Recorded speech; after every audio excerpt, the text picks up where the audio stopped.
तो दोस्तों, आज की कहानी दो संतों की, जो थे तो भगवान के भक्त, लेकिन दोनों की भक्ति करने का ढंग अलग था।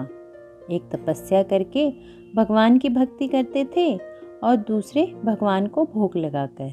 लेकिन एक दिन दोनों में ये शर्त लग गई कि कौन है सच्चा भक्त। तो चलिए जानते हैं इसका जवाब आगे की कहानी में।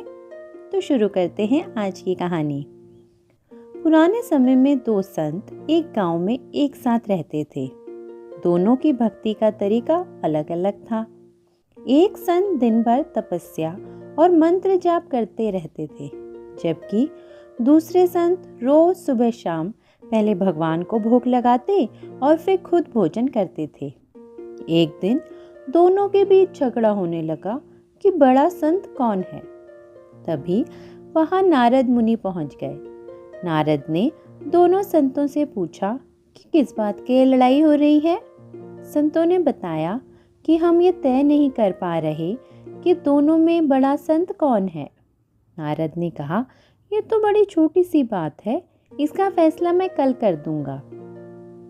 अगले दिन नारद मुनि ने मंदिर में दोनों संतों की जगह के पास हीरे की एक एक अंगूठी रख दी।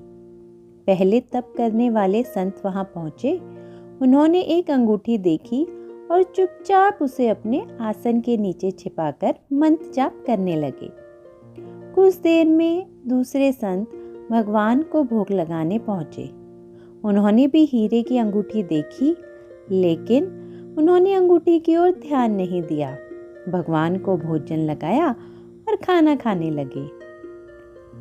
उन्होंने ना ही अंगूठी उठाई, ना उनके मन में लालच जागा, क्योंकि उन्हें भरोसा था कि भगवान रोज उनके लिए खाने की व्यवस्था जरूर करेंगे। कुछ देर बाद वहां नारद जी आ गए। दोनों संतों ने पूछा कि अब बताएं कि हम दोनों में बड़ा संत कौन है। नारद जी ने तपस्या करने वाले संत को खड़े होने के लिए कहा। जैसे ही वो संत खड़े हुए तो उनके आसन के नीचे छिपी हुई अंगूठी दिखाई दे गई। नारद मुनि ने उनसे कहा कि तुम दोनों में भोग लगाकर खाना खाने वाले संत बड़े हैं। तपस्या करने वाले संत में चोरी करने की बुरी आदत है। उन्होंने भक्ति के समय में भी चोरी करने से संकोच नहीं किया, जबकि भोग लगाने वाले संत ने अंगूठी की ओर ध्यान तक नहीं दिया।